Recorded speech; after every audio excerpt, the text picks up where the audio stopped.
오늘 본문 출애굽기 5장 22절로 6장 13절 말씀을 중심으로 해서 나는 여호와라 라는 제목으로 함께 은혜를 나누기로 원합니다. 한번 따라해 보실까요? 나는 여호와라.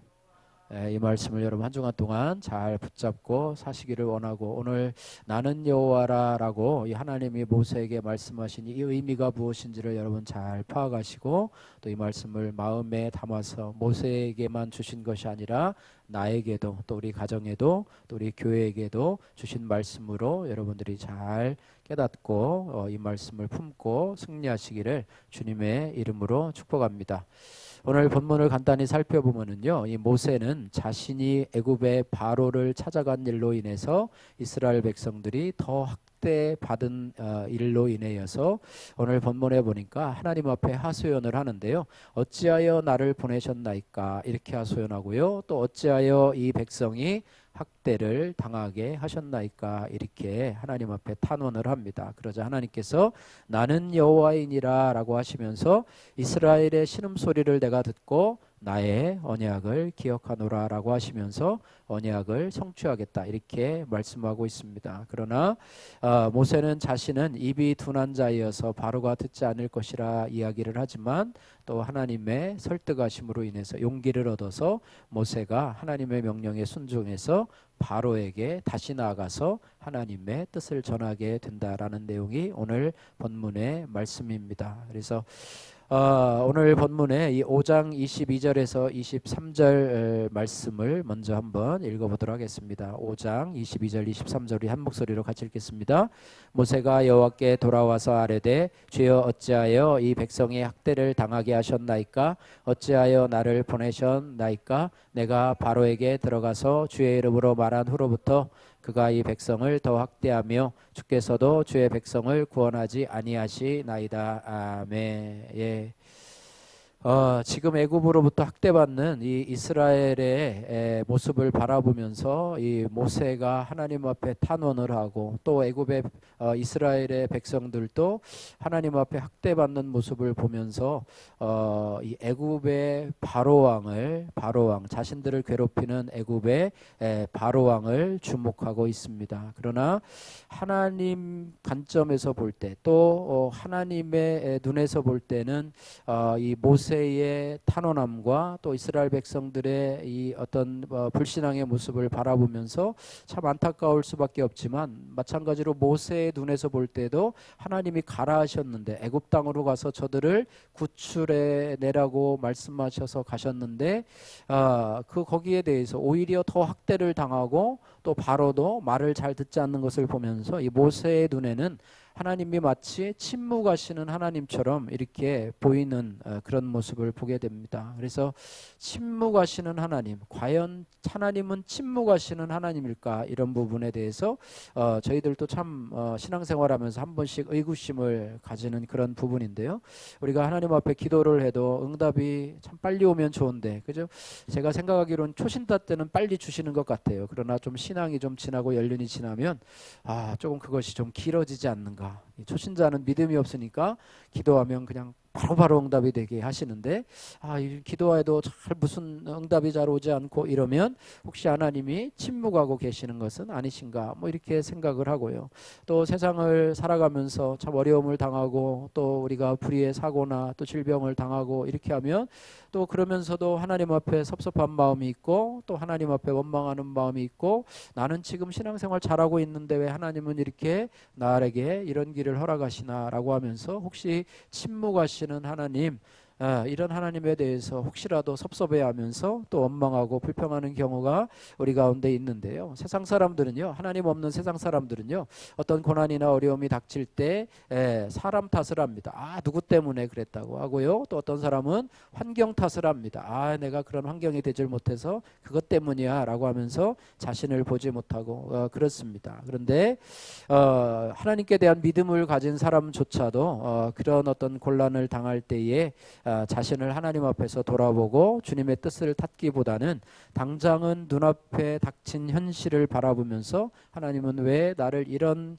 고난에 집어넣으셨는가? 또 하나님은 왜 나를 여기서 건져내지 아니하시고 그대로 내버려 두시는 침묵하시는 하나님인가? 이렇게 생각할 때가 참으로 많아서 하나님 앞에 섭섭하고 또 하나님을 원망하고 뭐 이래서는 안 되겠지만은요, 심지어는 하나님을 떠나는 사람들도 있는 것을 우리가 가끔씩, 뭐 다는 아니고요, 가끔씩 보게 되고 그렇습니다. 우리도 가끔씩 이런 생각을 하게 되죠. 내가 하나님 앞에 충성하고 내가 예배도 잘 참석하고 헌금도 잘하고 봉사도 잘하는데 왜 이런 고난과 아픔과 역경이 생기는지, 또 가정에 어려움이 생기는지, 이런 것에 대해서 하나님은 왜 나에게 아무것도 말씀하시지 아니하고 내 삶에 적극적으로 개입을 하지 아니하시고 왜 가만히 계실까, 왜 침묵하고 계실까, 이런 생각을 하게 되는 것이 우리의 일반적인 모습이고, 아마 여러분들도 한두 번은 아마 그렇게 생각을 아마 해보셨으리라고 생각이 됩니다. 즉각 나타나셔서 그저 말씀해 주시고, 그냥 내가 뭐 기도하면 그냥 바로바로 나타나셔서 응답해 주시고,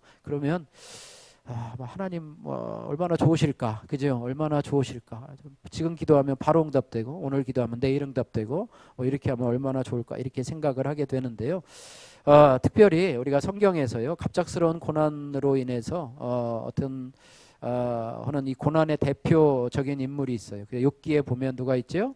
욥이 그런 인물입니다. 욥은 참 엄청난 부자였고요, 그죠? 자녀 8명이 있었는데 그 자녀에게도 하나님 앞에 경건의 훈련을 시키며 또 자녀들을 또 잘 양육해 이렇게 있던 그런 하나님이 인정하시는 믿음의 가정, 그죠? 사단이 어느 날 하나님을 찾아와서 욥에 대해서 얘기를 하자 욥에 대해서 막 입에 침이 마르도록 막 칭찬을 합니다. 그럴 정도로 신앙이 좋았던 자인데, 이 욥과 어떻게 보면 협상을 하면서 하나님이 만약에 그가 가진 재산, 또 그가 가진 자녀들을 또 몸에 헌대를 앓게 하고 이렇게 해도 그가 하나님을 부인하지 않고 떠나지 않겠습니까? 라고 해서 이 마귀에게 시험 줄 권한을 주자, 이제는 뭐 그런 사실을 욥은 전혀 알지 못하죠. 그런데 욥은 하루아침에, 그죠? 하루아침에 자녀 8명을 뭐 잔치 도중에 그냥 지붕이 폭삭 내려앉아 가지고 하고요. 또 밖에 있었던 그런 재산들, 뭐 낙타와 양들, 뭐 소 이런 것들도 뭐 밖에 다른 군사들이 와가지고 갑자기 쓸어버려가고 막 이렇게 하는 그런 어려움을 겪고, 또 자신에게도 어땠어요? 오늘날로 얘기하면 뭐 여러 가지 뭐 뭡니까 이게 뭐 알레르기성 어떤 이게 가지고 뭐 기왓장으로 자신을 긁는 어떤 뭐 욕창 같은 것들이 와서 참 고난을 당하고 어려움을 당하게 됩니다. 그래서 그의 아내도요, 그에게 찾아와 가지고 하나님이 너를 이렇게, 너라고 하는 게 남편이죠.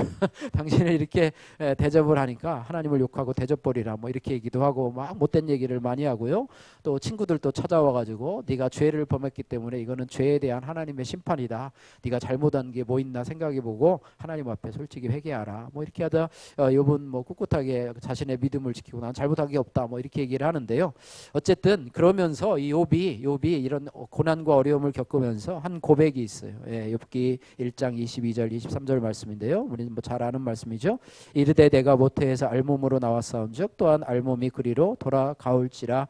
주시니도 여호와시요 거두시니도 여호와시오니 여호와의 이름이 찬송을 받으실지어다 하고, 이 모든 일에 욥이 범죄하지 아니하고 하나님을 향하여 원망하지 아니하더라, 이렇게 말하고 있습니다. 이걸 보면 참 욥은 특별한 사람이구나, 정말 믿음이 좋은 사람이구나, 우리와는 좀 레벨이 좀 다른 사람이구나, 이렇게 생각할 수 있지만은요, 욥도 우리와 어떤 사람이에요? 똑같은 사람이에요. 똑같은 사람. 그 하나님 앞에 자식들이 한꺼번에 8명이 죽는다고 생각해보세요. 그죠? 우리 가운데 그런 사람 없잖아요. 그죠? 자녀가 갑자기 죽으면 우리가 얼마나 슬픕니까? 이번에 이태원에 참사를 해서 무전 거의 한 200명이 되는 인원이 갑자기 죽었는데요.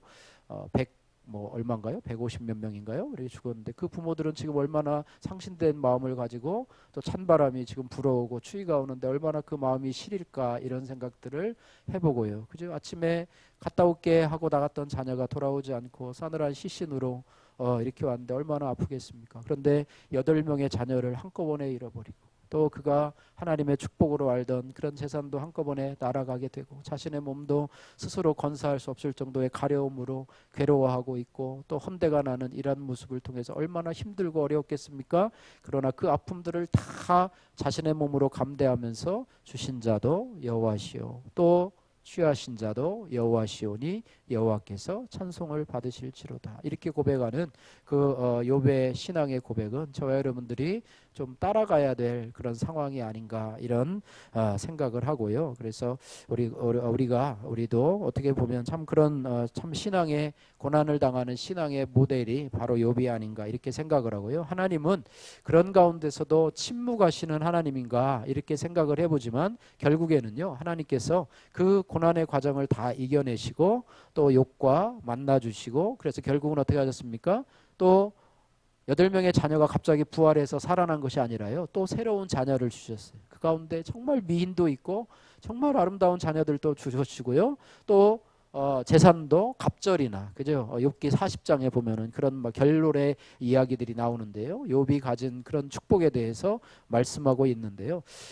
그런 어떤 여정 속에서도요, 이 욥은 정말로 답답한 시기를 겪었어요. 정말 하나님은 왜 나에게 나타나서 말씀해 주지 않으실까? 하나님은 왜 나에게 나타나셔서 이렇게 속 시원하게 나의 이 답답함을 풀어주지 아니하실까라고 하면서 어떤 고백을 하냐면 욥기 23장 8절 9절 말씀에 이렇게 합니다. 그런데 내가 앞으로 가도 그가 아니 계시고 뒤로 가도 보이지 아니하시며 그가 왼쪽에서 일하시나 내가 만날 수 없고 그가 오른쪽으로 돌이키시나 배울 수 없구나, 이렇게 말씀하고 있는데요.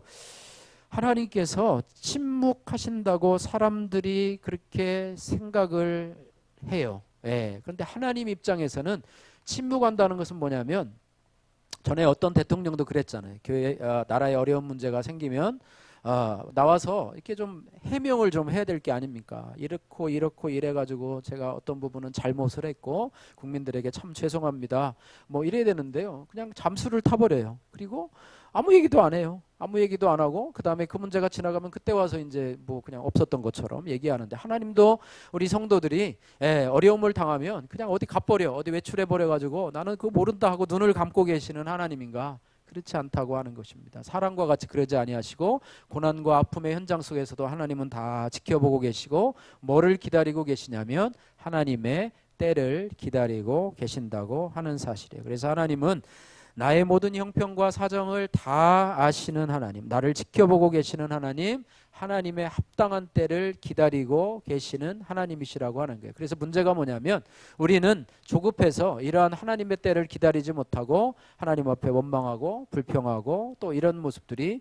저와 여러분들의 모습이 아닌가 싶습니다. 그러나 하나님은 이것조차도 어여쁘게 봐주시는 하나님이시라고 하는 거예요. 왜냐하면 우리는 사람이기 때문에, 우리는 인간이기 때문에 그래요. 욥과 같이 그런 믿음을 같이 가진 그런 자도요, 주신 자도 여호와시요 취하신 자도 여호와시니라고 고백을 해도 침묵하시는 하나님 앞에서는 답답해할 수밖에 없는 욥의 현실인데요.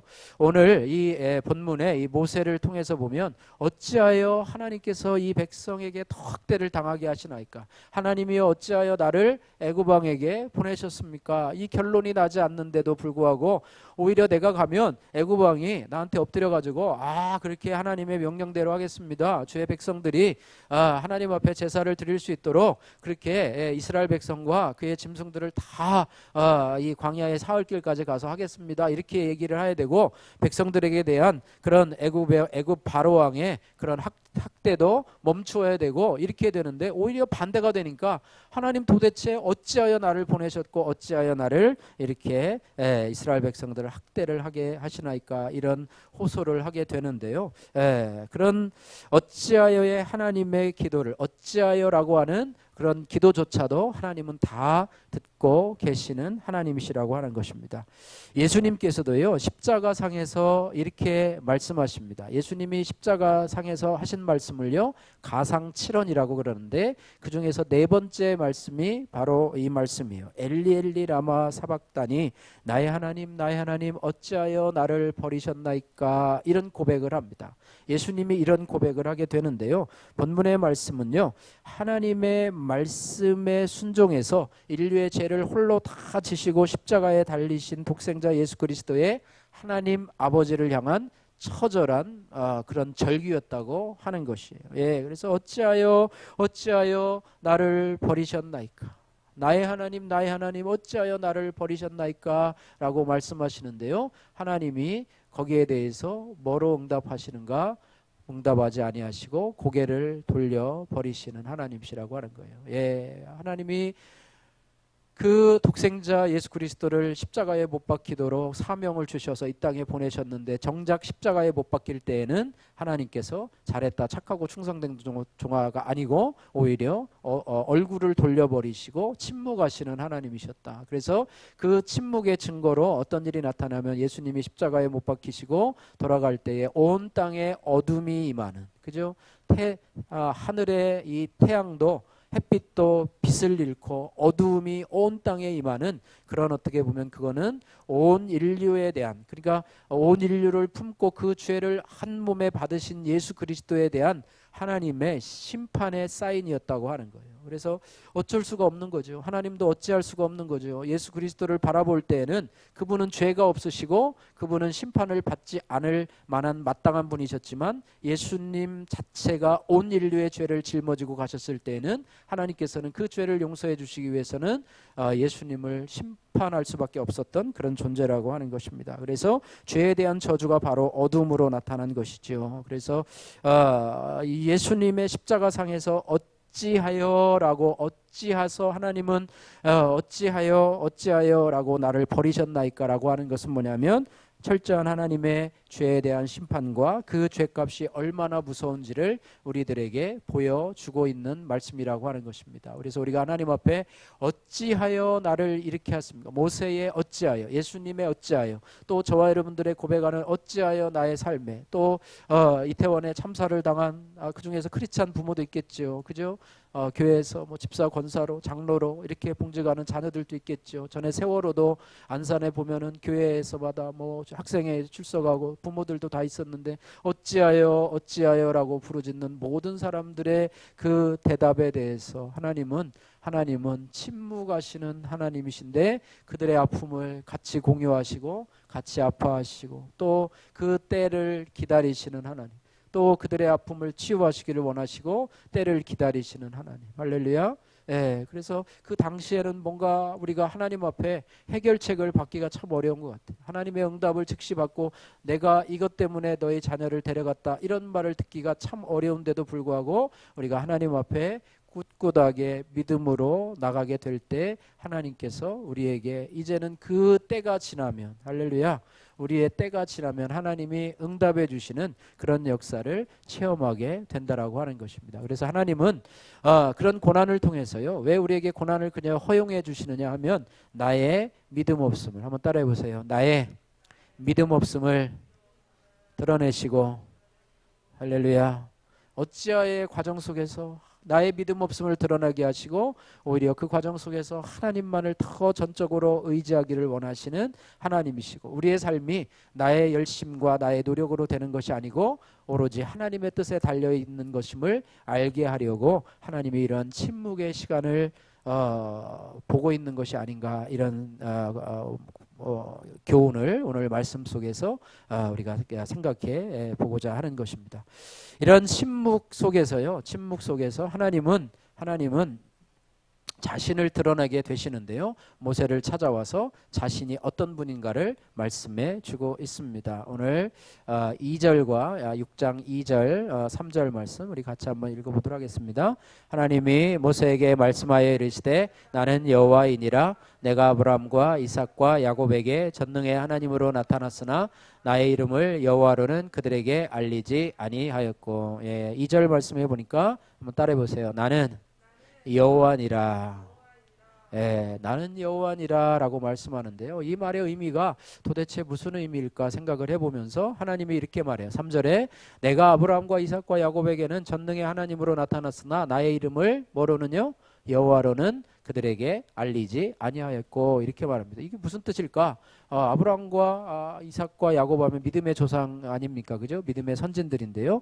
그들에게 전능하신 하나님으로는 나타났지만, 전능하신 하나님은요, 엘로힘의 하나님이시죠. 그래서 전능하신 하나님으로 나타났는데 여호와로는 나타나지 않았다라고 하는데요, 실상 그런가 생각을 해보면, 창세기 13장 4절에 보면 이 아브라함에 관해서 말하면서 이렇게 기록합니다. 그가 처음 처음 단을 쌓은 곳이라 그가 여기서 여호와의 이름을 불렀더라. 여호와 이름을 부르는데요. 그렇게 기록을 하고요. 또 창세기 26장 25절에도 이삭이 그곳에 단을 쌓아 여호와 이름을 부르고 거기 장막을 쳤더니 그 종들이 거기서도 우물을 팠더라. 이렇게 말하고 있습니다. 그런데 그들이 여호와 이름을 불렀는데도 불구하고 하나님은 왜 그들에게 엘로힘 전능하신 하나님으로 나타났지만 여호와로는 나타나지 않았다 이렇게 말씀을 하셨을까요? 참 우리가 생각해 볼 문제인데요.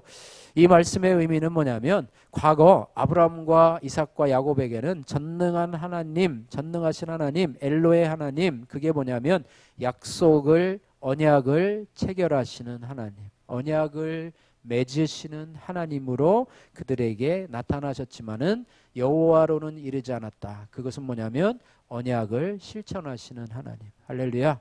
그들과는 언약을 맺으셨지만 이제는 나는 여호와라 너를 통해서 이제 나의 언약을 이루기를 원하시는 하나님이다. 이런 의미를 가지고 있다는 것입니다. 그래서 모세에게 이 나는 여호와라고 하는 이 말을 듣고 바로의 핍박과 또 백성들의 이런 탄식에도 불구하고 이제 믿음을 가지고 불신앙에도 소망을 잃지 말고 용기를 잃지 말고 이 일을 계속 진행해라 라고 용기를 주시는 것입니다.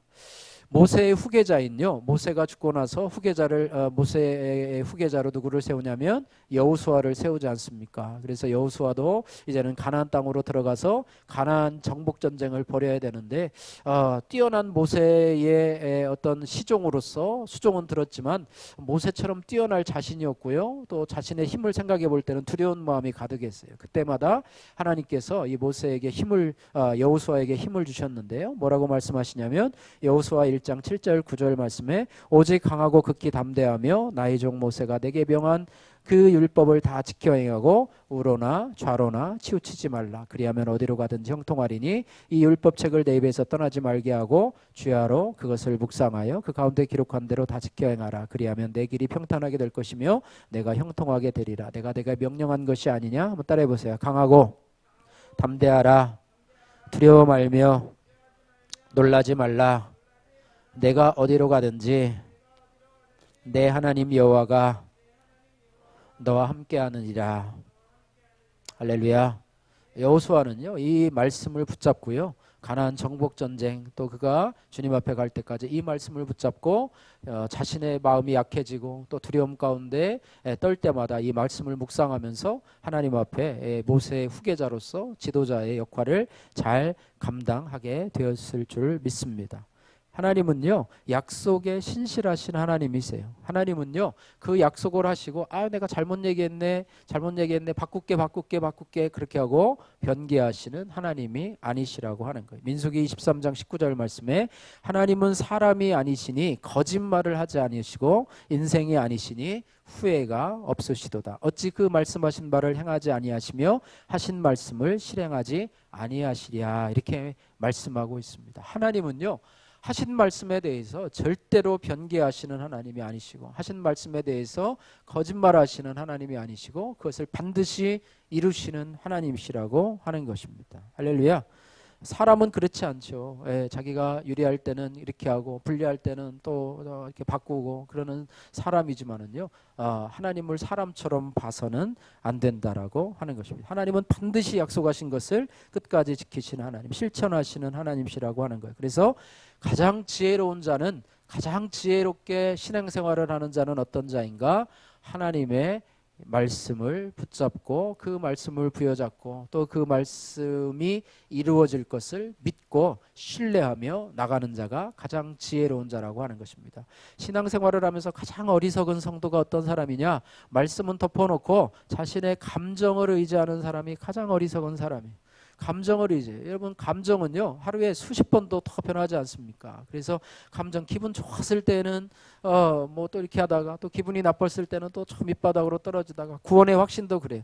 구원의 확신도요 자기가 하나님 앞에 좀 잘하고 정말로 봉사도 잘하고 또 뭐 이렇게 해서 하나님은 보시기에 참 괜찮죠 라고 하면 구원의 확신이 있고 막 성령 충만하고 그런 것 같지만 내가 하나님 앞에 뒤로 물러나 있고 또 내가 죄를 짓고 이렇게 하면 또 구원 하나님이 이런 나를 또 구원해 주실까 또 마귀의 참소에 이렇게 확 흔들려요. 그래서 구원의 확신도 막 하루마다 달라요. 그래서 오늘 밤 당신이 주님 앞에 주님이 당신을 부르시면 천국에 갈 확신이 있습니까? 그러면 뭐라고 대답해요? 글쎄요, 가봐야 알지요 라고 얘기를 해요. 그러나 구원의 확신은요, 말씀에 있습니다. 할렐루야.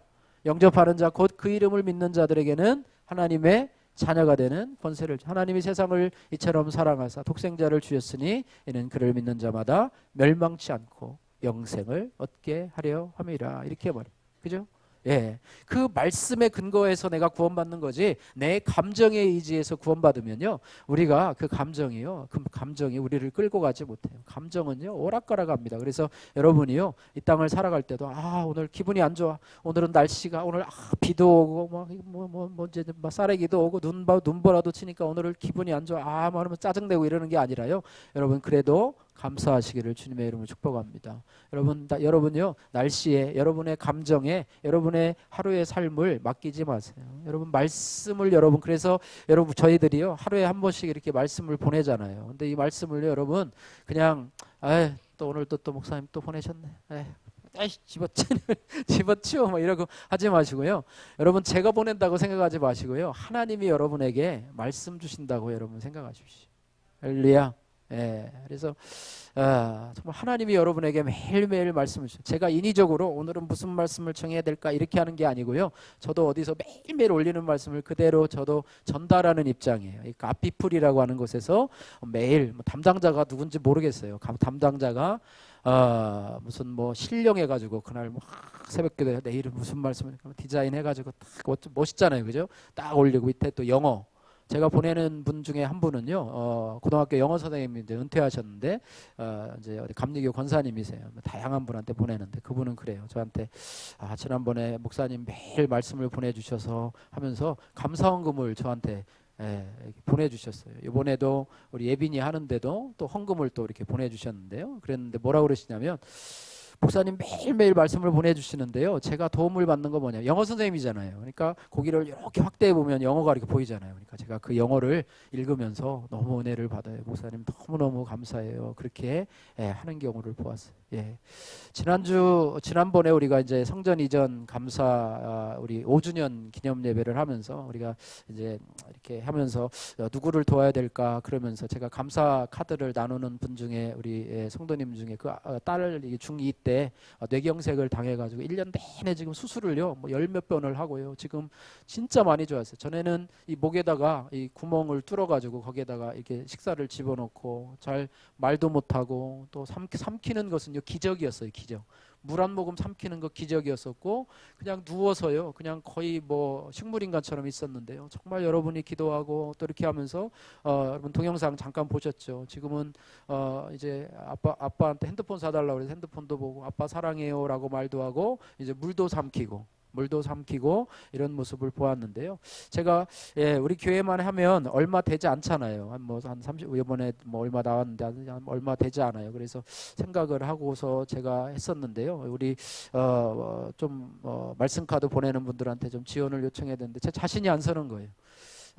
괜히 했다가 또 부담 드리는 건 아닌가 그랬는데, 그래서 금요일 날 제가 보내려고 했는데 토요일 날 아침 말씀이 보면서 제가 뒤통수를 한 대 딱 맞았어요. 주라 그리하면 줄 것이요 후히 되어 누르고 흔들어 넘치도록 주리라. 이 말씀을 보고 하나님이 이걸 기뻐하시는구나. 그래가지고요 제가 다시 한번 용기를 내서 금요일 날 작성해놨던 문구를 가지고 그것을 보냈더니 막 토요일 날 밤에 헌금이 막 계속 들어오는 거예요. 어떤 분은 많이 보내시면 50만 원, 30만 원, 20만 원, 10만 원, 5만 원, 또 어떤 분들은 뭐 자녀들 이름으로 해서 10,000원씩. 얼굴도 못 본 분들도 많아요. 타교회 교인들도 있고 또 뭐 타교회 어떤 분은 심지어는 그냥 안 믿는 분들도 그냥 뭐 5만 원씩 척척척 이렇게 해주셔서 그래서 하나님의 놀라운 역사를 봤는데요. 그래서 하나님의 말씀을 중심으로 해서 사는 신앙이 얼마나 중요한지. 할렐루야. 하나님의 말씀 중심으로 살아가는 그런 성도들은요 참으로 반석 위에 선 신앙과 같은 지혜로운 자가 반석 위에 집을 짓는 자와 같은 그런 모습으로 살지. 여러분 감정에 의지해서, 여러분 기분에 의지해서 살지 마시기를 주님의 이름으로 간절히 축복합니다. 그래서 하나님은 하나님은 약속의 하나님, 또 그래서 우리가 그 약속의 말씀을 붙잡고 나가면 반드시 이루시는 하나님. 하나님이 여러분에게 개인적으로 주신 말씀이 있다면 그 말씀을 그냥 붙잡고 잊어버리는 게 아니라 여러분 계속 붙잡으십시오. 여러분 주님 앞에 갈 때까지 여러분 붙잡으십시오. 그 말씀을 이루어달라고 여러분 그 말씀 붙잡고 기도하시기를 주님의 이름으로 축복합니다. 오늘 나는 여호와로라 라고 하면서 약속을 실천하시는 하나님이신데요. 구체적으로 어떤 것을 실천하시는 하나님인가? 오늘 본문 말씀에서 오늘 6절에서 8절 말씀 같이 한번 읽어 보도록 하겠습니다. 6절에서 8절.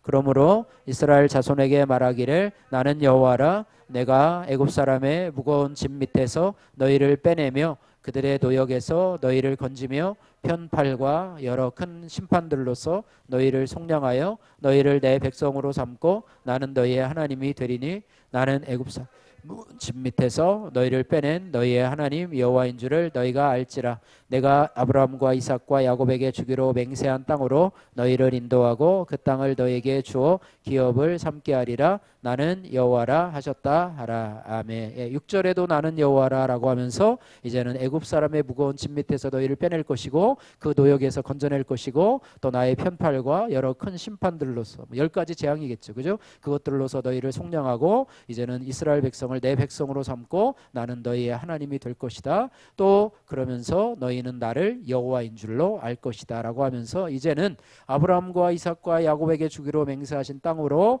맹세만 했는데 이제는 직접적으로 너희를 그곳으로 가나안 땅으로 인도해서 그 땅을 너희에게 주겠고 그 땅을 너희의 기업으로 삼게 하리라라고 얘기하면서 9절 말씀에 8절 하반절 말씀에 나는 여호와라 하셨다 하라 이렇게 말합니다. 여호와 하나님은요 구원하시는 하나님, 할렐루야, 막연하게 구원하시는 하나님이 아니라 구체적으로 우리의 삶 속에서, 할렐루야, 이스라엘 백성들을 애굽의 압작 속에서 구원하는 하나님뿐만 아니라 저와 여러분들이 지금 처하고 있는 여러 가지 상황 속에서, 여러분의 가정이 처하고 있는 여러 가지 상황 속에서, 또 우리 교회가 가야 할 여러 가지 상황 속에서 수렁 속에서 건져내시는 하나님, 할렐루야, 그 하나님이 바로 여호와 나는 여호와니라 라고 말씀하시는 하나님이시라고 하는 거예요. 그래서 거기에는 무엇이 필요하냐면 믿음이 필요해요. 따라서 보세요. 믿음이 필요합니다. 할렐루야. 나는 여호와니라 라고 하는 것에 대해서 믿음이 필요해요. 그래서 하나님은 우리를 의인이라고 불러주시는데요, 의인의 살아가는 방법이 있어요. 의인이 살아가는 방법은요, 오직 의인은 뭐로 말미암아 살리라? 믿음으로 말미암아 살리라. 눈에 보이는 것으로 사는 게 아니에요. 믿음으로 말미암아 살리라. 로마서 1장 17절에 말씀하고 있고요. 하나님이 기뻐하시는 것이 무엇인가? 하나님은 무엇을 기뻐하시는가? 믿는 자를 기뻐하신다는 거예요. 그래서 히브리서 11장 6절에 믿음이 없이는 하나님을 기쁘시게 못하나니 하나님께 나가는 자는 반드시 그가 계신 것과 자기를 찾는 자들에게 뭐 주시는 이심을, 상 주시는 이심을 믿어야 할지니라. 여러분 히브리서 16장 여러분 꼭 외우시기를 바랍니다. 이 말씀 너무나 중요해요. 믿음이 없이는 기쁘시게 못하나니 하나님께 나가는 자는 반드시 그가 계신 것과 자기를 찾는 이들에게 상 주시는 이심을 믿어야 될지니라 이렇게 말해요. 여러분 하나님께 대한 믿음, 말씀에 대한 믿음을 가지시기를 주님의 이름으로 축복합니다. 마태복음 17장 말씀에는요, 제자들이 귀신 들린 한 아이를 찾아와요. 그런데 아무리 해도요, 그 귀신 들린 그 아들을 귀신을 쫓아내지 못해요. 예수님 오니까, 예수님이 쫓아내시니까요, 그 제자들이 와가지고 왜 예수님은 귀신 들린 자를 고쳐주시는데 왜 우리는 귀신 들린 자를 쫓아내지 못합니까? 라고 물었을 때 예수님이 뭐라고 말하냐면 너희의 믿음이 적은 연고라 라고 하면서 진실로 너희에게 이르노니 만일 너희에게 믿음이, 한번 따라해 보세요, 겨자씨 한 알만큼만 있어도, 할렐루야, 겨자씨 한 알만큼의 믿음만 있어도 이 산을 명하여 저기로 옮겨지라면 옮겨질 것이요 너희가 못할 것이 없으리라. 믿음이 얼마나 중요하냐면 겨자씨 하나일 만한 믿음, 지난주가 설교를 했죠. 그죠? 겨자씨 하나일 만한 믿음이 엄청난 생명력을 가지고 있어서 정말로 작게는 2m, 크게는 5m까지 성장하고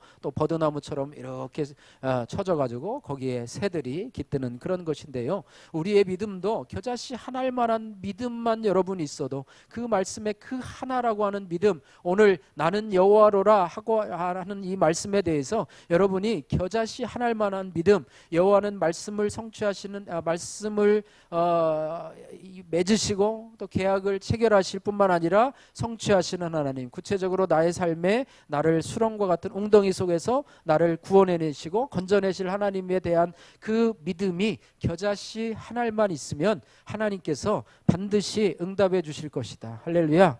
이 믿음이 저와 여러분들에게 생기기를 주님의 이름으로 축복합니다. 예, 그래서 하나님은 여기에 대해서 도전을 하시는 거예요. 그래서 구원하시는 여호와의 이름을 믿는 믿음이, 작은 겨자씨 하나의 믿음이 그런 기적을 체험하게 하실 것입니다. 할렐루야. 하나님은 오늘 본문 6장 10절에 13절 말씀 이렇게 합니다. 들어가서 애굽 왕 바로에게 말하여 이스라엘 자손을 그 땅에서 내보내게 하라, 이렇게 이야기를 하지만은요, 모세는 아직도 믿음이 없어가지고 뭐라고 얘기를 하냐면 이스라엘 자손도 내 말을 듣지 아니하였거든 바로가 어찌 들으리까, 나는 입이 둔한 자이니라 라고 말을 하면서 또 뒷공무니를 빼지만 하나님은 모세의 말에 아랑곳하지 말고 너는 내 일을 감당해라 라고 말씀하십니다. 예, 그래서 하나님이 이렇게 모세에게 말씀하시는 근거는 바로 무엇이냐? 내가 여호와이고 내가 너희를 구원하는 여호와다. 내가 그들을 내 백성으로 삼으시는 여호와이기 때문에 너의 힘이 아니라 나의 힘과 능력, 나의 약속을 믿고 내 이름을 믿고 너희가 나가라, 이렇게 말씀하고 있는 것입니다. 우리가 하나님과 우리와의 신앙에서 가장 중요한 것이 뭐냐면 신뢰입니다. 신뢰. 여러분 인간관계에서도 여러분 뭐가 제일 중요해요? 신뢰가 중요해요. 믿음이 깨지면은요, 인간관계가 다 깨집니다. 나는 너를 믿을 수 없어. 그러면 이제는 끝난 거예요. 예, 믿는 관계가 참 중요해요. 그래서 하나님과 우리 사이도요, 하나님을 여러분 믿어주셔야 돼요. 할렐루야. 하나님이 여러분이 하나님을 좀 믿어주시길 바래요. 못 믿는 게 뭐예요? 원망하고 불평하고 짜증내고 말씀이 선포돼도 그냥 집어 던져버리고, 겨자씨 하나일 만한 믿음도 주셨는데도 그것을 하찮게 여겨가지고 집어 던져버리고, 우리가 하나님을 못 믿는데 하나님이 우리에게 나는 너를 기뻐하는 자라고 이렇게 하겠습니까? 하나님도 너무 안타까워하시죠. 그래서 하나님은 우리를 너무너무 사랑하시는데 우리가 하나님을 못 믿어, 하나님을 신뢰하지 못해. 교회에서 목회자와 성도들의 관계도 가장 중요한 게 뭐냐면 목회자가 성도들을 믿고, 할렐루야, 성도들은 목회자를 신뢰하고, 이런 관계가 있을 때 교회가 하나님의 은혜 가운데 편안해지고, 그러므로 인해서 여러분이 목회자를 신뢰하면 여러분이 듣는 말씀들도 은혜로 받고 아멘으로 받을 텐데, 신뢰하지 못하면 그 말씀이 잘 들려지지가 않아요. 뭔 소리 하는 거야 뭐라고 하면서 자신의 판단대로 하게 되는데요. 여러분 하나님을 참 신뢰하시고 믿음으로 나가기를 주님의 이름으로 축복합니다. 우리가 이제 12월 첫째 주, 이제 연말이 이제 연말이죠. 지금이 슬쩍 연말이고, 저도 이제 차에 다닐 때마다 유튜브로 이제 성탄 찬양을 많이 틀어놓고요. 우리 학교 도서관에 가서도 오늘 아까 2명의 친구가 또 왔어요. 2명의 친구가 와서 이제 매주마다 와라 그래가지고 아이들을 왔는데요. 성탄 찬양을 틀어놔요. 일부러 틀어놓으면 선생님이 이게 뭐예요? 거기서는 저를 목사님이라고 안 불러요. 선생님이라고 그래요. 선생님 이게 뭐예요? 성탄 찬양. 성탄이 뭐예요? 예수님이 탄생하셨다. 틀어놔요. 그럼 뭐 제들도 하고 뭐 흰눈 사이로도 해놓고 뭐 이런 막 틀어놔요. 제 공간이니까, 거기는 누가 타치를 못하는 공간이니까 그렇게 왔는데요. 여러분 연말이 되면 마음이 분주합니다. 그죠? 연말에 쌓인 문제들, 또 여러분 연초가 되면 또 새로운 마음으로 출발해야 되는데, 그래가지고 눈앞에 현실의 문제가 급급해요. 그래서 자꾸 주님의 일을 내려놓기를 원하고 믿음으로 행하기를 주저하는 모습이 우리 가운데 있습니다. 그럼에도 불구하고요, 우리는 나는 여호와라라고 하는 주님의 말씀을 붙잡아야 돼요. 지금 모세와 같이 현실의 난관에 봉착해 있더라 할지라도요, 하나님이 주신 나는 여호와라라고 하는 말씀을 여러분 겨자씨 하나일 만한 믿음이라도 오늘 이 현장 속에서 여러분 붙잡고 가시기를 주님의 이름으로 축복합니다. 여러분요, 평생 붙들고 가시면 평생 여러분의 하나님, 여러분 구원하시는 하나님이 여러분의 하나님이 되실 줄로 믿습니다. 예, 가나안으로 가는 길은요, 꽃길만이 아니에요. 여러분 새해가 되면 그렇잖아요. 올해는 무슨 띠네, 내년이 무슨 띠입니까? 소예요? 예. 돼지예요? 닭이에요? 뭐 몰라. 연말 되면 이제 나타나는데 저도 몰라요. 무슨 년, 뭐 무슨 소띠에, 뭐 황금, 뭐 무슨 뭐 어쩌고 저쩌고 하는데, 예, 그런데 여러분 새해가 되면 뭐 이렇게 하는데요. 뭐 꽃길만 걸으세요. 뭐 대박 나세요.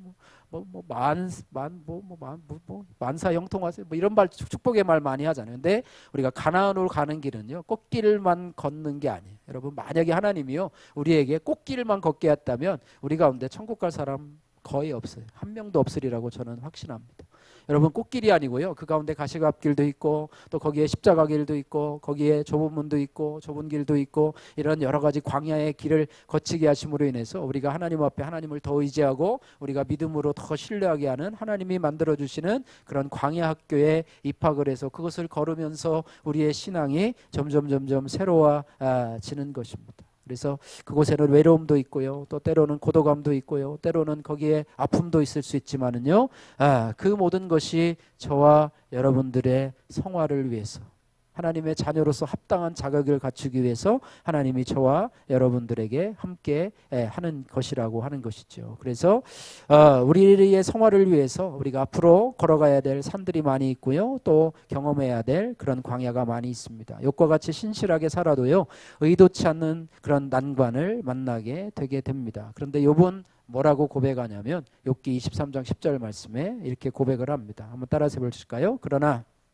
내가 가는 길을 그가 아시나니 그가 나를 단련하신 후에는 내가 순금같이 되어 나오리라. 예, 전에는 정금이었었는데 순금이라고 그래요. 저는 정금이라고 하는 단어가 더 마음에 왔는데, 전에 그 단어에서도요, 나의 가는 길을 오직 그가 하시나인데 오직은 좀 빠진 것 같아요. 이번 번역에 있어요. 그래서 저는 오직이라는 말이 너무 좋거든요. 나의 가는 길을 오직 그가 하시나니 그가 나를 단련하신 후에는 내가 정금같이 나오리라. 할렐루야.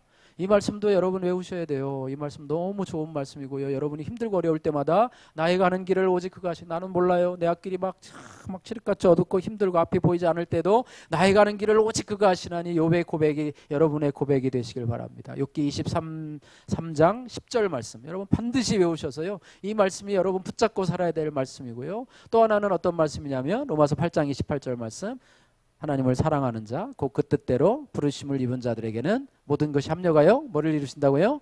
선을 이루시는 하나님. 이 말씀도 여러분 꼭 외우셔요. 외울 말씀 되게 많아요. 그죠?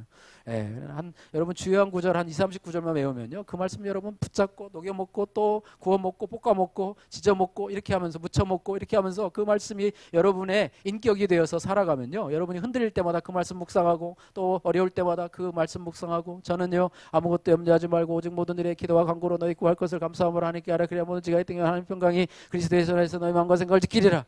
엘리베이터 타고 새벽에 내려올 때마다 늘 그런 얘기를 하고, 너희 길을 여호와께 맡기라. 너가 너를 주로 의지하면 너희를 해와 같이 빛나게 하시고 너희 공의를 정오의 빛과 같이 하시리로다. 청년 때부터 지금까지 기도하고 앞으로도 제가 하나님 앞에 갈 때까지 그 말씀 붙여, 하나님이 내가 주님 앞에 길을 맡기고 기도하면 하나님이 내 일을 빛과 같이 내 공의를 정오의 빛과 같이 하세요. 하나님 그렇게 하실 거구나. 할렐루야.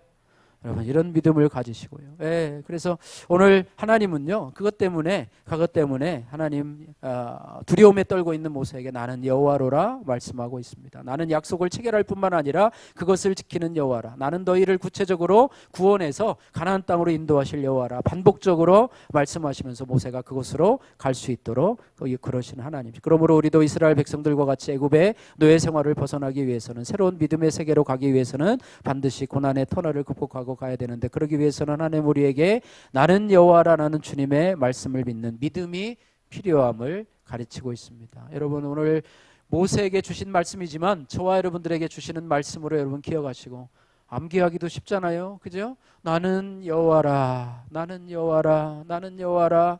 나는 너희와 언약을 맺을 뿐만 아니라 나는 너희에게 언약을 성취하시고 실천하신 하나님이다. 나는 너희를 구체적으로 구원하실 수렁에서 건지실 여호와라 라고 하는 그 믿음, 나를 수렁에서 건지실 분은 바로 하나님 한 분밖에 없음을 믿는 믿음을 가지고 여러분 모세에게 말씀하신 하나님, 나에게 말씀하신 하나님으로 붙잡는 것이 바로 믿음입니다. 할렐루야. 나는 여호와라라고 하는 말씀을 믿고 여러분에게 나가셔서 여전히 복잡하고 힘든 난관이 내 앞에 있고 눈앞에 있지만 그러나 원망하고 불평하지 않고 좌절하지 아니하고 그 말씀을 믿고 애굽의 바로에게로 가는 모세처럼 여러분도 묵묵히 삶의 현장 속으로 그 말씀을 붙잡고 그 하나님을 붙잡고 나가시면서 승리하시는 저와 여러분들 되시기를 주님의 이름으로 축복합니다.